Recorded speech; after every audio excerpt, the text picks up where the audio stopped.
in every culture.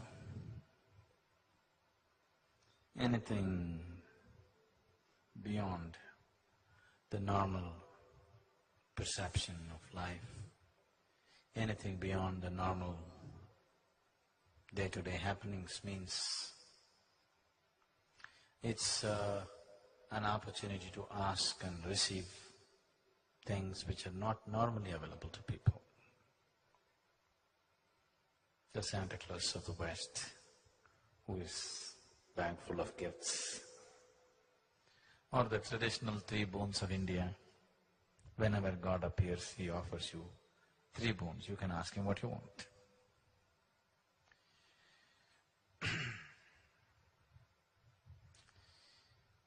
This interpretation or this direction of lore and stories that have… why this lore has taken in this direction is always in the world, a large population of the world is always deprived.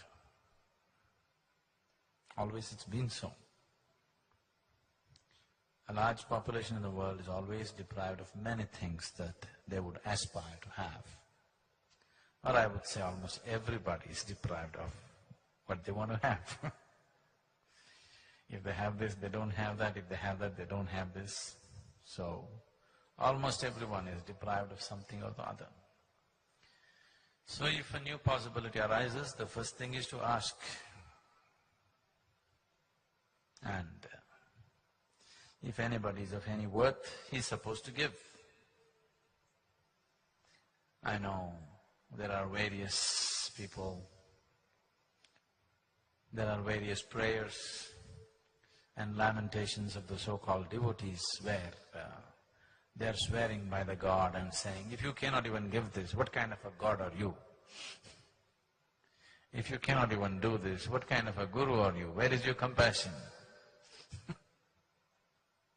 In the Shaiva lore, Shiva narrates many stories and incidents to highlight the limitation, to highlight the trouble that one can get into just by giving indiscriminately. The trouble that both the giver and the receiver can get into by simply giving somebody something that… for which they are not yet there. If they had evolved their life to a point, to that which they are desiring, it would anyway happen. But before they reach there, they want to have it. Before you evolve yourself to a point where you're ready to receive something, if you receive something, the great gift may become a great curse. There are any number of people on the planet who manage to somehow manipulate situations to get something that they want and suffer immensely because of what they received. They would be better off with the desire, but by fulfilling the desire, they get into deep trouble. So both the giver and the receiver can be in a lot of trouble simply by giving something or by receiving something for which they are not ready. Many times human beings, once they attain to a certain level of attainment, they have an urge to be overly compassionate. Misplaced compassion always comes from your ego. You want to be the most compassionate person on the planet. Wherever anybody needs anything, reach out. This is not coming from any kind of understanding or wisdom or awareness. This is coming from wanting to be the best or the most. Whatever you do, you want to be the most. Wherever you go, even if people say, I'm stupid, people want to say, I'm the most stupid person in the world. Even there they want to stand first. Somehow they want to be the best, one way or the other. I want to be the most intelligent or I want to be the most stupid. I don't want to be lost in between. I don't want to be ordinary. I want to be somehow special. So you want to be the most compassionate. This problem is there among people. They want to be the most compassionate.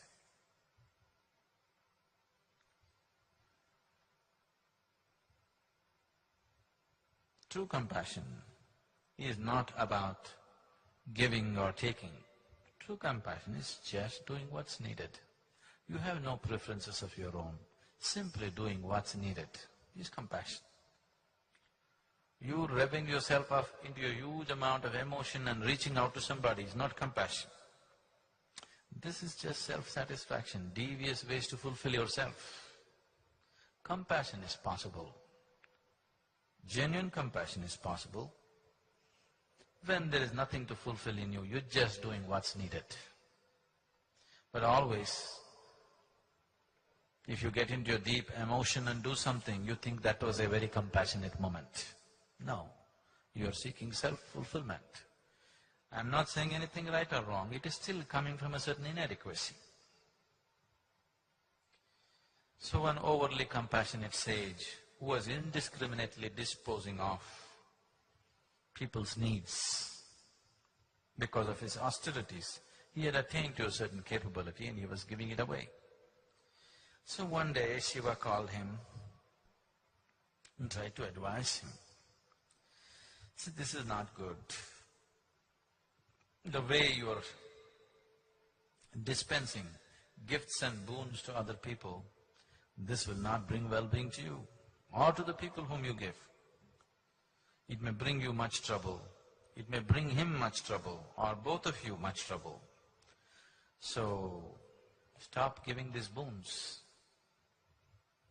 People come and ask, it's okay, you don't have to give. Parvati, Shiva's wife, who was sitting there, she said, oh my Lord, how is this possible? As it is, there are very few givers in the world.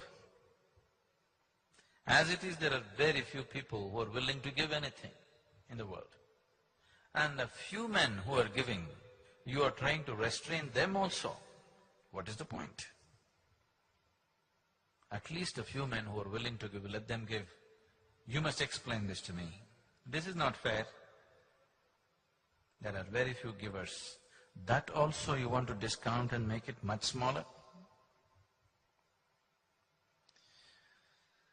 Then Shiva said, see,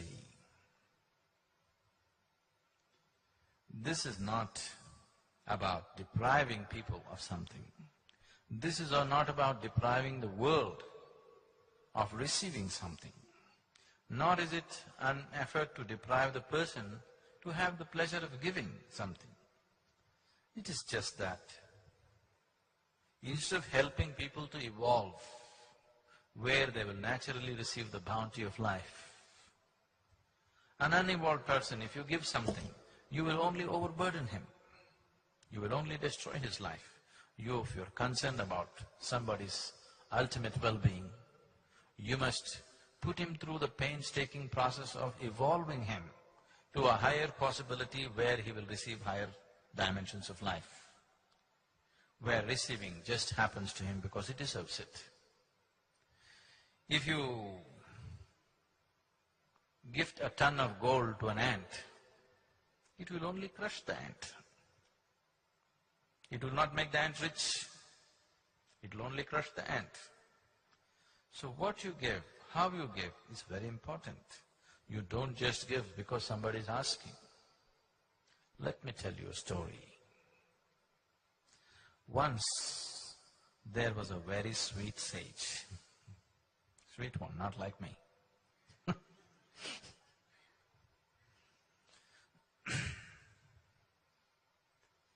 And he sat in his cave in the mountain and was into very stringent austerities, eating simple food, always focused on his sadhana. One day a king came hunting in the forest, then he found this cave, came inside and saw the sage totally absorbed in his meditation. He bowed down to him and he was thirsty, he wanted to drink water.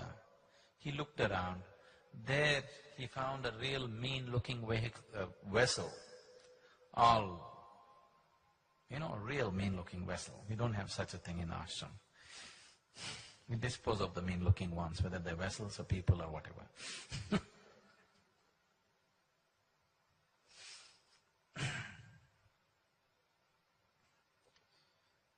The king thought, such a wonderful human being, so deep in his meditation, so dedicated, why should he use such a mean-looking vessel? So he rode back. Then he sent some of his men and said, leave 2 most wonderful golden urns for him to use, 2 golden vessels. So his king's people came, took away this mean-looking vessel and put up these golden vessels. And after a few days, the sage opened his eyes and to perform his morning ablutions and also for other purposes, he looked for his vessel, it was not there. Because he could not find it anywhere, then he found these 2 golden vessels.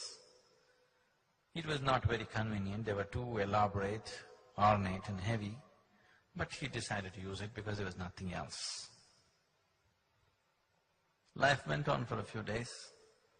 One day, a very mean-looking person with a very mean mind, with mean intentions, came in the direction. He walked into the cave and the first thing his eyes fell on the golden vessels. Then the sage welcomed this man, served him a small meal that he had. The man ate, but his eyes were fixed on the golden vessel. The moment the sage closed his eyes to meditate, the man picked up the golden vessel and ran. When he ran, the sage saw in his meditation this man running away just with one golden vessel. Then the sage ran behind him. Both of them ran. The man saw the sage coming and ran faster and faster. But because of all this yoga, the sage could run faster. By the time the thief reached the town, the sage caught up with him. Then that man, he was too tired to do anything else. He placed the golden vessel at the sage's feet and said, "Forgive me." People gathered around them. The sage said, "No, I had one more. You just forgot to take the other one. I just came here to give you the other one." And the man didn't know what to do. And the people who looked at this whole scene really humiliated the man, because he stole from such a man who is running behind him to give him the other vessel that he missed out. The sage went back. He went back and he started looking for his old vessel. He searched the whole cave everywhere, here, there. In the process of turning everything around, he pulled out a few baby mice who were there, and also the mother mice. When he turned everything around, these baby mice fell out. The mother mouse, terrified, ran away, abandoning the children.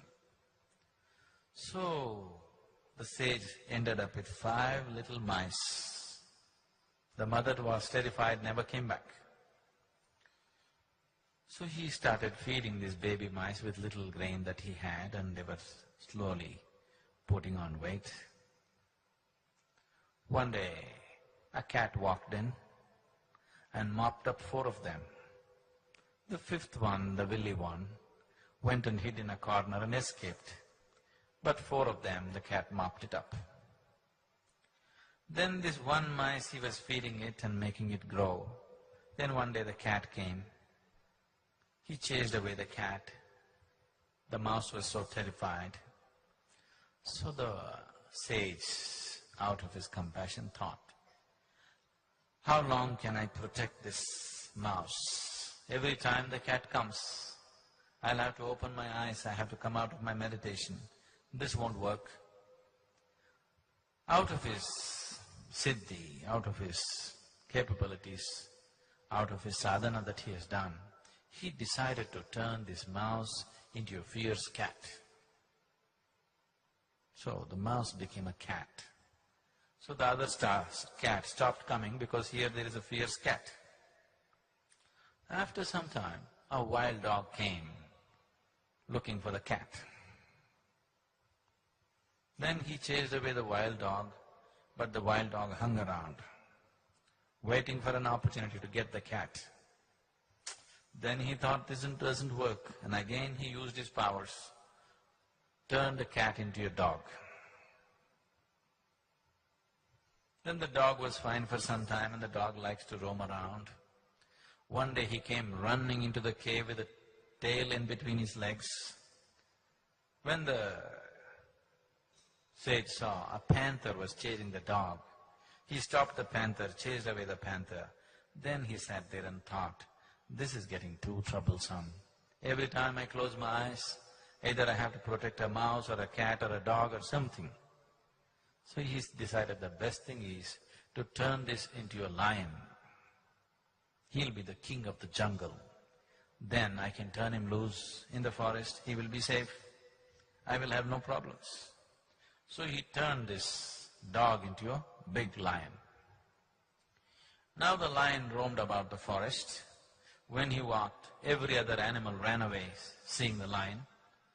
But though this was the body of a lion, it still had the heart of a mouse. He was feeling very diffident. If they come to know that I am just a mouse, what will they do to me? He was always going through the struggle. Many people are going through this. They're in the society, in the world, they're like lions, but inside they're like mice. They're constantly struggling within themselves, always. Whenever a person is placed in a situation which is beyond his writ or want, then that person will suffer so much insecurity and fear. Because of this fear, in his mind, so many evil thoughts will arise. This happens every other day in the world. All the time it's happening. It happens here also in the ashram. If you give somebody which is beyond their want, if you give somebody which is beyond their capabilities, if you give somebody beyond what they deserve, suddenly they become so mean-minded because somewhere inside they are small, they have to put on the big act. Now they will start thinking all kinds of nonsense. So this lion was feeling very insecure. He is a lion as far as the world is concerned. Everybody is afraid of him, but within himself he is a mouse. Then he thought, the only other person who knows that I am a mouse is the sage. If I finish him off, nobody will know that I am a mouse. I will be a real lion. With this intention, he walked into the cave. The sage was sitting and meditating. The lion slowly approached him, because if the lion finishes off the sage, nobody in the world will know that this is a mouse. As he came closer, the sage realized. Then he looked at the lion and said, this was not right of me to turn a mouse into a lion. And he turned the lion back into a mouse and said, get out of here, fend for your own life. It is nature for a cat to eat a mouse, for a dog to eat a cat, for a bigger animal to eat the dog. It is natural, unless they evolve to that position. If you give them that position, they will only suffer and they will bring suffering upon everybody. So Shiva went on with the story and he went further. I will stop here. Now, this traditional, what to say, temptation that they have created in people. If you ever see a holy person, if you ever see a sage or a saint, first thing is ask for what you want, it will happen. I'm telling you, never ask, because if he is wise, he will not give. But sometimes he is just in a state where he says, okay. If he says, okay, you're in trouble, because you will get something that you're not ready for. If you get things that you're not ready for, life doesn't become better.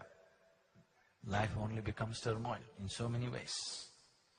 So when you sit in a certain space, when you sit in a certain energy, if you notice a certain person or a place is creating a certain level of energy, it seems to be a little bigger possibility than what you are. That is a time when you don't think of anything, when you don't ask for anything, you simply sit. If you simply sit, you will get the necessary nutrient to evolve very fast, to mutate from one dimension to another. Once you grow into a certain possibility, everything that is possible in that dimension will anyway happen to you. If you do not grow into that possibility, but just aspire for that, then you're just bringing heaps of trouble upon yourself. So meditation, temple, dhyana linga, or sitting with the Guru is not a time to ask. It is a time to imbibe and allow this one to evolve into a higher possibility, so that if it evolves, what has to happen to it will anyway happen. Sadhguru, I feel that there's a very fine line between being trustful and being naive. How can I manage this? Which one are you?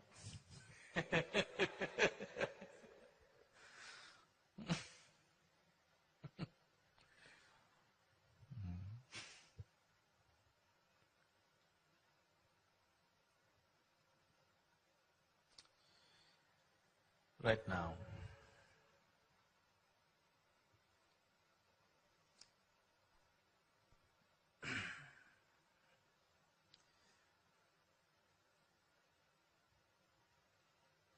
a month ago I was in Hyderabad.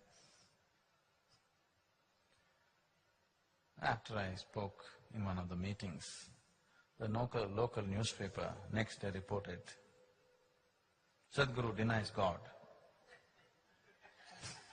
Headlines they put. The heading of the article was, Sadhguru denies God, or something like that. And it went on to describe how I deny God. Why these things happening is simply because instead of using your naivite, I am constantly trying to help you to be doubtful about everything. Because I'm telling people, anyway you have a doubt about everything, you don't trust anybody in your life, please see this.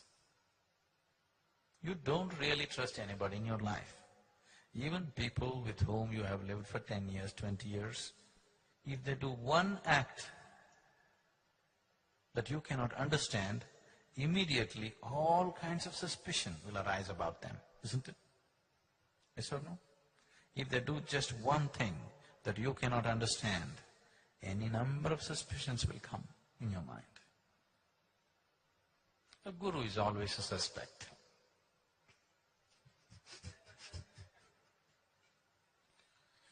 So naturally there are more suspicions about him than anybody else. Unfortunately, that's the reality. That is why the possibility which is so close is so far away. So I'm not asking you to be trustful. I'm always asking you to doubt. Doubt is fine with me, but suspicion is a sickness. Doubt means you're looking as to what is the truth. Suspicion means you made a conclusion about it. Doubt means you don't know, you're looking. That is a good state to be. You're looking constantly. Naive means you're suspicious and constantly wondering, is the other person much smarter than me? And still taking me for a ride in spite of all my suspicions? These people think they are naive. They are actually suspicious. But they're constantly wondering that the other person may be so much smarter than them and still taking them for a ride. Isn't it so? There is no really naive person in the world. They are suspicious people who are dumb. Dumb and suspicious. Suspicion is not intelligence. In fact, the lower the level of your intelligence, more suspicious you are in your nature. Somebody who's intelligent naturally trusts people around him, at least in the day-to-day affairs. People who have a small mind are suspicious about everybody around them. Have you noticed this? The less intelligent they are, the more suspicious they are always. Because they can't figure out one thing from the other. They're constantly afraid that somebody will misuse them. They're constantly fear that somebody is going to take them for a ride. So they will be very suspicious, but they're clueless. So they call themselves naive. They're not naive.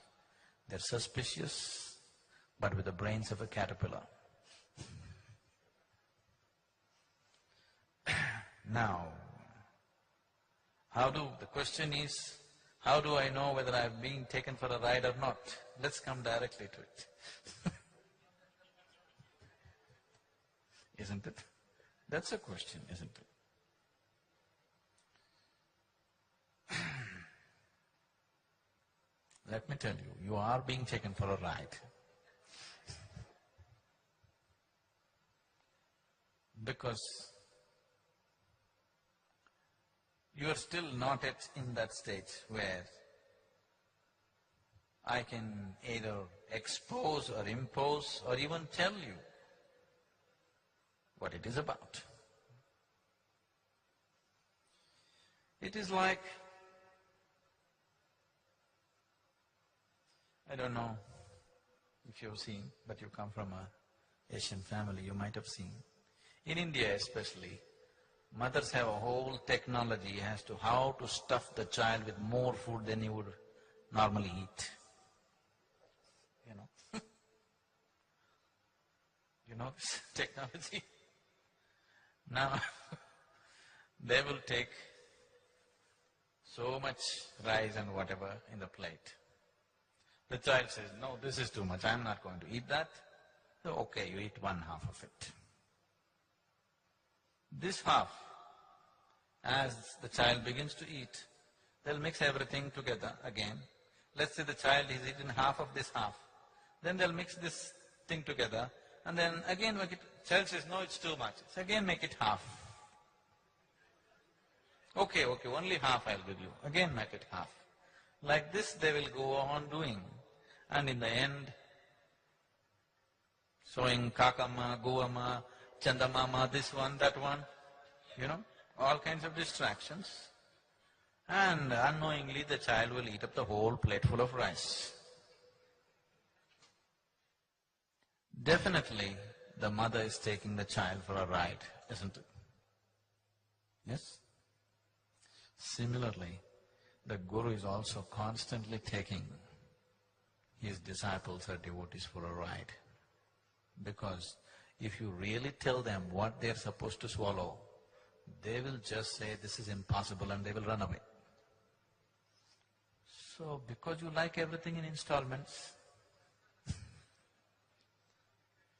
I'm taking you for a ride in installments. But it'll never happen in installments. It is all or nothing. But your willingness comes in installments.